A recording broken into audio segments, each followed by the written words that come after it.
Hi everyone, welcome back to another video. আজকে আমরা শিখব নাম্বার। নাম্বারটা ইংলিশ গ্রামার একটি গুরুত্বপূর্ণ পার্ট।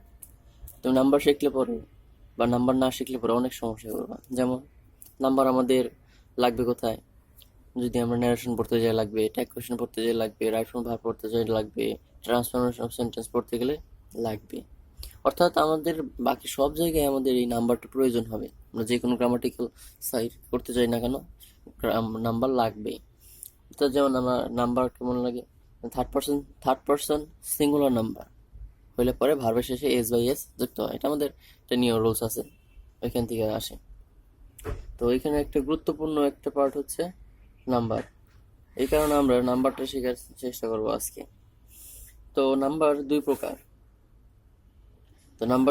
যেমন একটি নাম্বার হচ্ছে সিঙ্গুলার, একটা হচ্ছে প্লুরাল। তো সিঙ্গুলার নাম্বার কেমন? সিঙ্গুলার নাম্বার হচ্ছে যখন একজন ব্যক্তিকে বোঝানো হয় তখন এটা সিঙ্গুলার নাম্বার। একজন ব্যক্তি বা বস্তু হইতে পারে যে একটাই আছে, যেমন আমি একা, এটা সিঙ্গুলার। যখন আমার সাথে আর একজন আছে তখন এটা প্লুরাল হবে, মানে একের অধিক হলে আবার প্লুরাল হয়ে যাবে। আবার একজন থাকলে এটা সিঙ্গুলার হয়ে যাবে। একটা পাখি হইতে পারে, একটা চেয়ার হইতে পারে, একটা টেবিল হইতে পারে, একটা ফোন হইতে পারে, এগুলো সবগুলোই সিঙ্গুলার নাম্বার। তো সিঙ্গুলার নাম্বার সংখ্যাটা কেমন হয়? যখন একজন ব্যক্তি অথবা একটি বস্তুর কথা বলা হয় তখন নাম্বারটি সিঙ্গুলার হয়। কথাটা বুঝতে পারছি? অর্থাৎ একজন ব্যক্তি এবং একজন বস্তুকে বোঝালেই এটা সিঙ্গুলার নাম্বার হবে। তো আরেকটা হচ্ছে প্লুরাল নাম্বার। প্লুরাল নাম্বার কেমন? প্লুরাল নাম্বার বললাম যে দুইয়ের অধিক, অর্থাৎ একের অধিক, দুইয়ের থেকে শুরু হবে এবং উপরে যত দূর যায় সবগুলো প্লুরাল, ইনফিনিটি পর্যন্ত প্লুরাল নাম্বার। তো প্লুরাল নাম্বারটা কেমন হতে পারে? 2জন, 3জন, 5জন, 10জন, 5টা, 10টা, 20টা, 30টা, এরকম হইতে পারে। তো প্লুরাল নাম্বার সংখ্যা কেমন হতে পারে? যেমন যখন দুই বা ততোধিক ব্যক্তি অথবা বস্তুর কথা বলা হয় তখন নাম্বারটি প্লুরাল হয়। কথাটা বুঝতে পারছি? যেমন ফ্লাওয়ার্স, স্টুডেন্টস, ডগস, এগুলো সব প্লুরাল নাম্বারের উদাহরণ। এখানে কিন্তু আমরা সিঙ্গুলার থেকে প্লুরাল কনভার্টের কিছু নিয়ম শিখবো। এটা তো আমরা শিখলাম শুধু কয় প্রকার নাম্বার আছে এবং কি কি, সেগুলোর কাজ কি।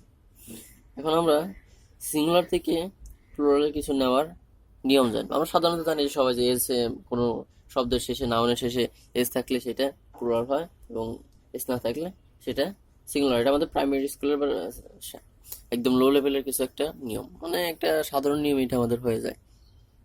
এটা ঠিক আছে, নিয়মটা যে ভুল এরকম না, তবে এখন আমাদের আরো কিছু নিয়ম শিখতে হবে সাথে, যার জন্য আমরা সিঙ্গুলার প্লুরাল ডিভাইড করতে হবে। যেরকম অনেক সময় এস থাকলে পরে এটা সিঙ্গুলার হয়ে যায়, যেমন নিউজ, ম্যাথমেটিক্স, ফিজিক্স, এগুলোর কিছু শেষে কিন্তু এস আছে, কিন্তু তারপরে এগুলা সিঙ্গুলার, প্লুরাল হবে না। তো যাই হোক, আমরা কিছু নিয়ম শিখবো আজকে, জানার চেষ্টা করব। তো এখানে আমাদের এই প্রথম যে নিয়মটা আছে, ভার্বের শেষে মানে অধিকাংশ নাউনের পরে এস বসিয়ে সেটাকে প্লুরাল করা হয়। আমরা ওই আগের নিয়মটাই বেশিরভাগ ক্ষেত্রে এটা করা হয়, বাট আমাদের কিছু এক্সেপশন নিয়মও আছে। যেমন কি সিঙ্গুলার নাউনের শেষে যদি S, S E, C S, X, S S, Z থাকলে এর শেষে ইএস যুক্ত করতে হয়। এখানে শুধু এস যুক্ত করলে হবে না, এখানে ইএস যুক্ত করতে হবে।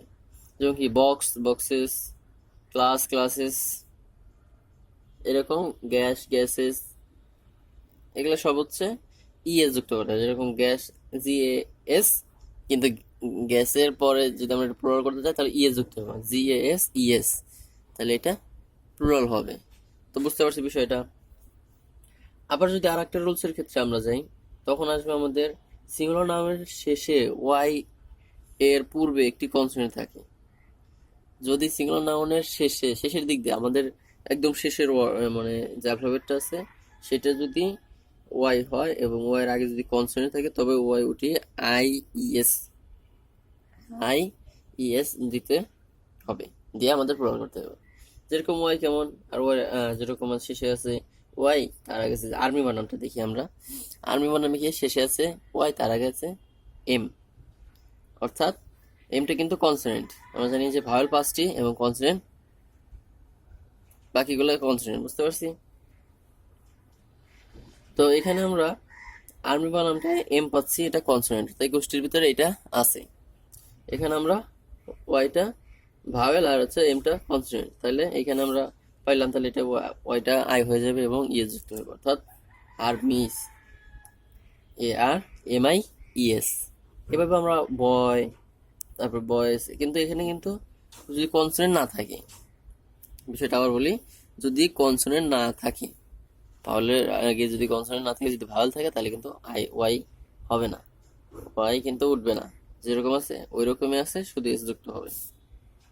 যেরকম বয়ের আগে কিন্তু ওয়াই আছে, কিন্তু তার আগে কনসোনেন্ট নাই, ভাওয়েল আছে, এর জন্য কি হবে, এস যুক্ত হবে।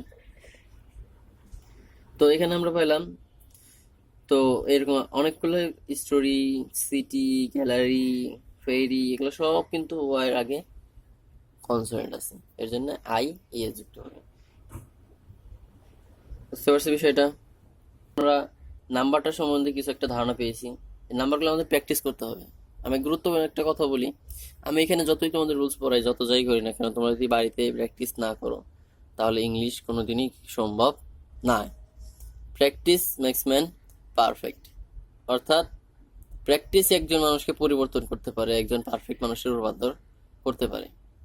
তো প্র্যাকটিস করলেই আমাদের ইংলিশ শেখা যাবে, তাছাড়া শেখা যাবে না। সারা জীবন আমি রুলস পড়লেও আমাদের হবে না, আমরা স্পোকেন করতে পারবো না, আমাদের পরীক্ষায় ভালো রেজাল্ট হবে না।